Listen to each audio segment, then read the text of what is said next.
नमस्कार, बहुत बहुत स्वागत है आप सभी का IBC 24 के खास बुलेटिन सिटी लाइट में और मैं हूं आपके साथ सृष्टि पांडे। अंबिकापुर से खबर है जहां पे शराबी युवती का हाई वोल्टेज ड्रामा सामने आया है। सड़क पर युवती ने जमकर हंगामा किया है। युवती का ड्रामा देखते ही वहां पर भीड़ जमा हो गई है।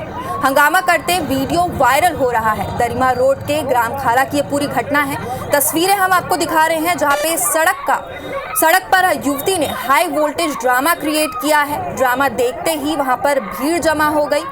हंगामे का वीडियो भी जमकर वायरल हो रहा है। तस्वीरें हम आपको दिखा रहे हैं जबलपुर से, जहां पर युवती ने हाई वोल्टेज ड्रामा क्रिएट किया है और ड्रामा देखते ही वहां पर भीड़ जमा हो गई। शिवपुरी जिले के बैराड़ थाना क्षेत्र की रहने वाली एक छात्रा का राजस्थान के कोटा शहर में अपहरण हो गया है। छात्रा कावा धाकड़ नीट की पढ़ाई करने राजस्थान के कोटा पहुंच गई थी। बदमाशों ने उसके पिता के व्हाट्सएप नंबर पर इसकी जानकारी दी। साथ ही लड़की की फोटो भी भेजी है। इसमें लड़की के हाथ और पैर और मुंह भी बंधा हुआ है। फोटो में छात्रा ने चेहरे पर खून के निशान नजर आ रहे हैं। बदमाशों ने छात्रा को छोड़ने के एवज में 30 लाख रुपए की फिरौती की मांग की है। मैसेज भेजने वाले ने बैंक खाते की डिटेल भी भेजी है और रुपए जमा करने के लिए कहा है। छात्रा के पिता रघुवीर धाकड़ शिवपुरी के बैराड़ थाना क्षेत्र में रहते हैं और बैराड़ कस्बे के लॉर्ड लखेश्वरी स्कूल के संचालक हैं।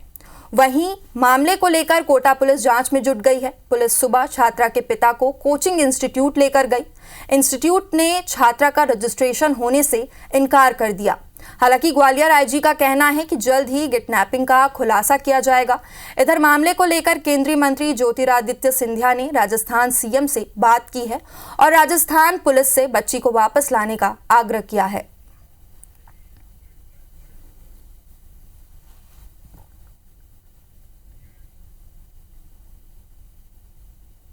देखिए, फिलहाल तो जब अपराध पंजीबद्ध किया गया है 364 में, तो हम लोग भी ये इन्फ्रेंस ड्रॉ कर रहे हैं और पूर्ण गंभीरता से मामले को ले रहे हैं।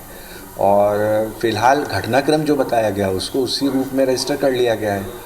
अब जब इसका पटाक्षेप होगा विवेचना के दौरान, जैसा कि पुलिस बहुत सक्रियता से काम कर रही है, लगातार हम लोग भी टच में हैं, तब पता लग जाएगा कि यथार्थ घटनाक्रम क्या रहा है।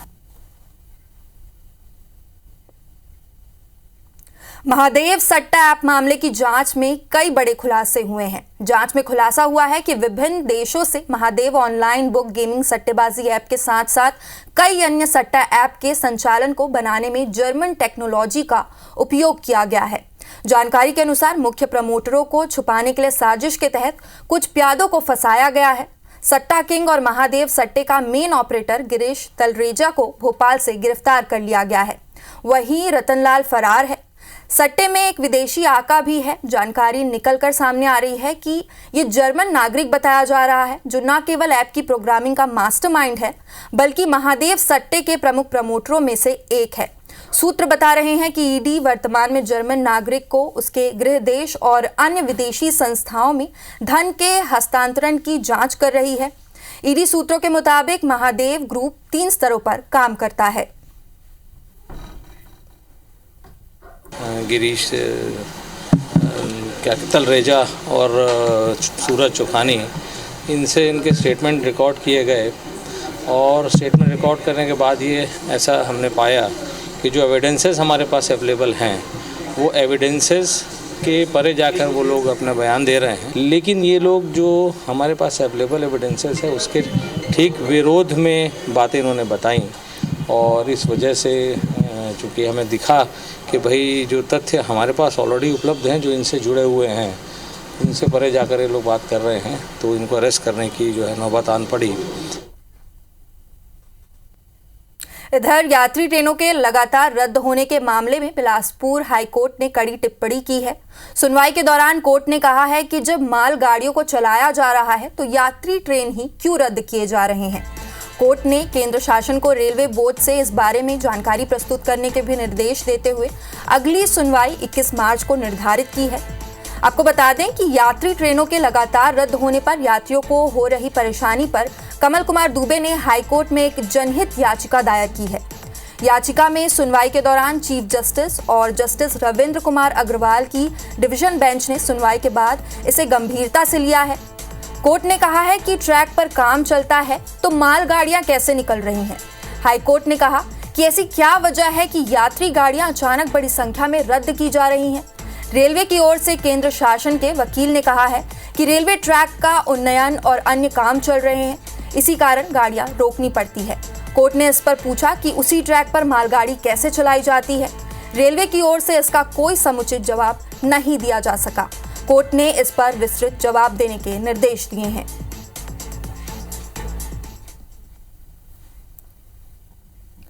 ग्वालियर की स्वर्ण रेखा नदी को लेकर हाई कोर्ट की ग्वालियर बेंच गंभीर है। लगातार सुनवाई के बाद भी स्वर्ण रेखा नदी को लेकर नगर निगम कोई ठोस प्लान पेश नहीं कर पा रहे हैं। मंगलवार को सुनवाई के दौरान नगर निगम कमिश्नर, स्मार्ट सिटी के सीईओ समेत कई अन्य अधिकारियों को फटकार लगाई गई। इस दौरान नगर निगम की तरफ से एक रिपोर्ट पेश की गई जिसमें कहा गया कि 60 दिन के अंदर डीपीआर तैयार हो जाएगा। अमृत योजना के तहत सर्वे का काम चल रहा है।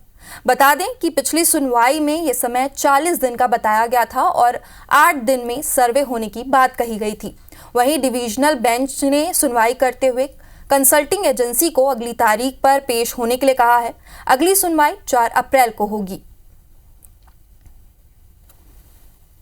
देखिए, हमारी याचिका में स्पष्ट रूप से ये उल्लेख किया गया है कि ग्वालियर की एक ज़माने में जीवनदायिनी रही, जिसका साफ पानी ग्वालियर के लोग पीते थे। यहाँ का वाटर रिचार्ज जो सिस्टम था वो उससे रिचार्ज होता था। वो इसको पक्का करने के नाम पर, थीम्स नदी की तर्ज पर डेवलप करने के नाम पर वो वाटर रिचार्ज सिस्टम बर्बाद किया गया। पूंजीपतियों को पानी सोची समझी साजिश के तहत किया गया। तो हमारा मानना था कि उसको दोबारा से मूल स्वरूप में उस नदी को लाया जाए ताकि ग्वालियर के लोगों को स्वच्छ पानी पीने का अधिकार मिल सके।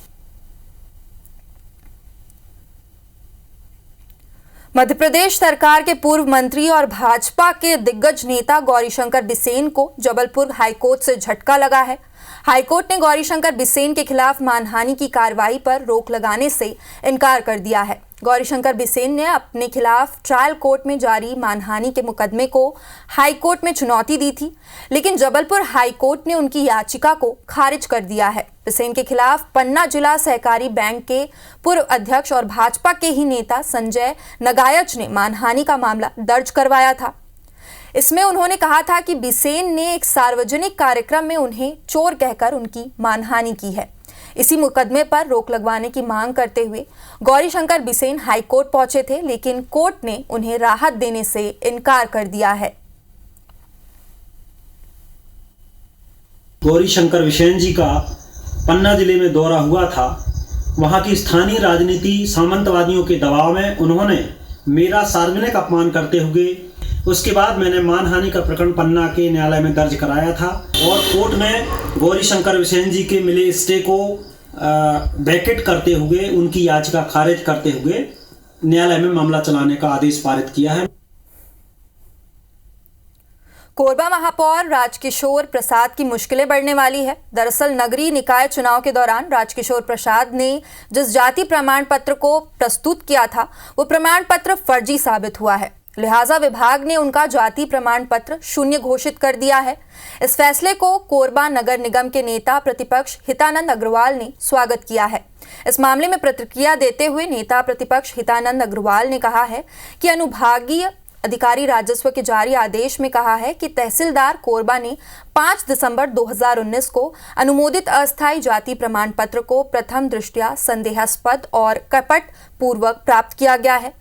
लिहाजा अन्य पिछड़ा वर्ग का प्रमाण पत्र अंतिम जांच होने तक निलंबित रखा जाए। वहीं राजकिशोर प्रसाद के उस सर्टिफिकेट के आधार पर किसी पर हित लाभ नहीं लेने के निर्देश भी सक्षम अधिकारी को दिए गए हैं। मैं मांग करूंगा कि उनके ऊपर कड़ी से कड़ी कार्रवाई होनी चाहिए। अभी तक 4 वर्षों में उन्होंने जितने भी आदेश दिए हैं, जितने भी उन्होंने लाभ प्राप्त किए हैं, वो सारा उनसे रिकवरी होना चाहिए ब्याज समेत, और उनके ऊपर धारा 420 के तहत मामला दर्ज होना चाहिए। कलेक्टर महोदय से हम आग्रह करेंगे कि तत्काल प्रभाव से महापौर को कुर्सी से हटाया जाए।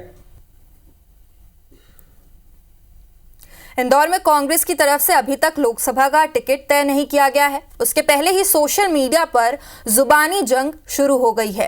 भाजपा विधायक रमेश मंडोला की ओर से एक्स पर राहुल गांधी को इंदौर से चुनाव लड़ने की बात कहने पर भाजपा और कांग्रेस में सोशल मीडिया वार छिड़ गया है।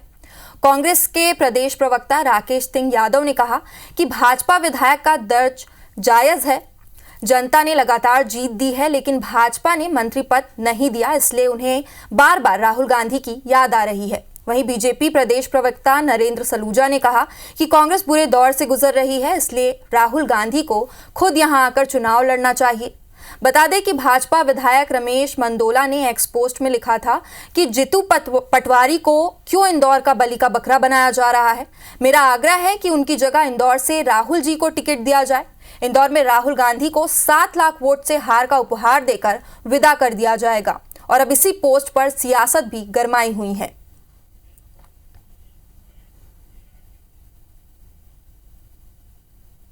इतनी बार जीत चुके हैं, लेकिन भारतीय जनता पार्टी उनको स्वीकार ही नहीं करती है। भारतीय जनता पार्टी उनको कभी मंत्री नहीं बनाती है। बहुत वो कोशिश करते हैं, लेकिन उनकी केतु की दशा ख़त्म ही नहीं हो रही है। अब उसकी टीस तो सामने आना ही है। तो मेरी तो ये सलाह है कि उन्होंने काफ़ी समय भाजपा में बिता लिया, मंत्री पद तक नहीं पहुंच पाए। आने वाला भविष्य कांग्रेस का है, उस पर विचार करें और आगे बढ़ें। भाजपा विधायक रमेश मंडोला ने जो बात कही है बिल्कुल सही है। कांग्रेस को इंदौर में लड़ने के लिए कोई उम्मीदवार नहीं मिल रहा है। कभी जीतू पटवारी का नाम आता है, कभी किसी गली के नेता का नाम आता है, जिसका नाम आता है वो चुनाव लड़ने से मना कर देता है। बड़ी बुरी स्थिति से कांग्रेस इंदौर में गुजर रही है। तो उन्होंने सही कहा है कि राहुल गांधी को आकर लड़ना चाहिए, क्योंकि राहुल गांधी भी आ गए तो भी इंदौर से 8 लाख की जीत होगी। मध्य प्रदेश में पिछली सरकार में अवैध कॉलोनियों को वैध कराने वाली बीजेपी की मोहन सरकार अब अवैध कॉलोनियों पर कड़ी कार्रवाई की तैयारी में है। प्रदेश में 2022 के बाद बनी या बन रही अवैध कॉलोनियों पर बुलडोजर चलाकर बिल्डर पर रासुका लगाने की तैयारी की जा रही है। इतना ही नहीं, बल्कि जिस इलाके में अवैध कॉलोनी बनेगी वहां के तहसीलदार और नगर निगम के जोनल ऑफिसर से भी पटवारी तक सीधे कार्रवाई होगी। मध्य प्रदेश के शहरी विकास और आवास मंत्री कैलाश विजयवर्गीय ने यह ऐलान किया है।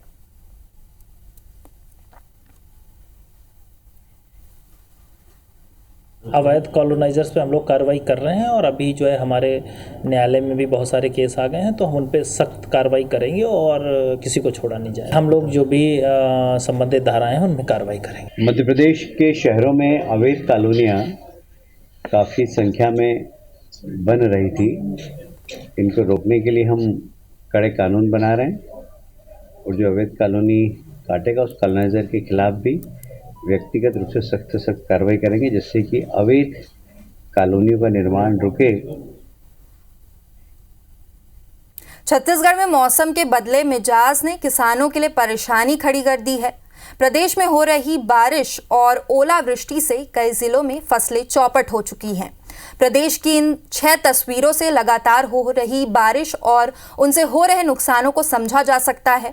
वहीं बेमौसम बारिश पर छत्तीसगढ़ के मुखिया विष्णुदेव साय ने कहा कि किसानों को चिंता करने की जरूरत नहीं है, सरकार उनके लिए काम करने पर प्रतिबद्ध है।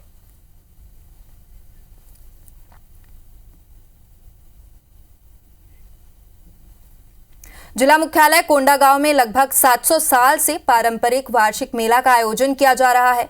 फाल्गुन माह में होली के ठीक 1 सप्ताह पूर्व मंगलवार से आयोजित होने वाले वार्षिक मेले का कोंडागांव में विधिवत शुभारंभ किया गया, जो कि पूरे 1 सप्ताह तक संचालित होता है। बता दें कि मेला समिति ने पारंपरिक भव्यता को बरकरार रखने के उद्देश्य से मेला भ्रमण करने वाले जनप्रतिनिधि व अन्य मेहमानों को मेला भ्रमण करने के दौरान धोती पहनाना अनिवार्य किया था।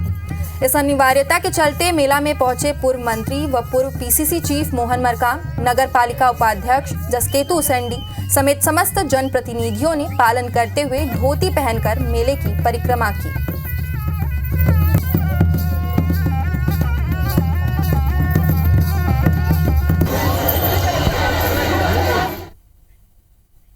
बाबा महाकाल की नगरी उज्जैन में परंपरा अनुसार भोलेनाथ की अनोखी शादी हुई। यहां आम लोगों की तरह भगवान शिव की शादी का कार्ड छपवाया गया और भव्य बारात भी निकाली गई, जो नगर के प्रमुख मार्गों से होते हुए महाकाल मंदिर पर पहुंची। बारात में भूत पिशाच बने नगरवासी नाचते गाते दिखे। इस दौरान भगवान शिव और पार्वती का रिसेप्शन भी किया गया, जिसमें करीब 25,000 से ज्यादा लोग शामिल हुए। तो एक हमारी भावा के भगवान को किसी बात की कोई आफत नहीं पड़े हमारे भोलेनाथ को। हम आज लड़की वाले हैं, जितनी बार भोलेनाथ की सेवा करते हैं वधु वर बख्शे से आज दुल्हन के रूप में हो गए हम। नगरकोट माता से आती है बारात, महाकाल जाती है, वहाँ भंडारा होता है, पूरे नगर का भंडारा होता है और बहुत अच्छा कार्यक्रम होता है हमारे यहाँ पे। उज्जैन के अंदर महाकाल की नगरी है ये, बाबा की, और सब अच्छे तरह कार्यक्रम होते हैं यहाँ पे। तो फिलहाल सिटी लाइट में आपके लिए इतना ही, लेकिन खबरों से अपडेट रहने के लिए IBC 24 से जुड़े रहें। नमस्कार।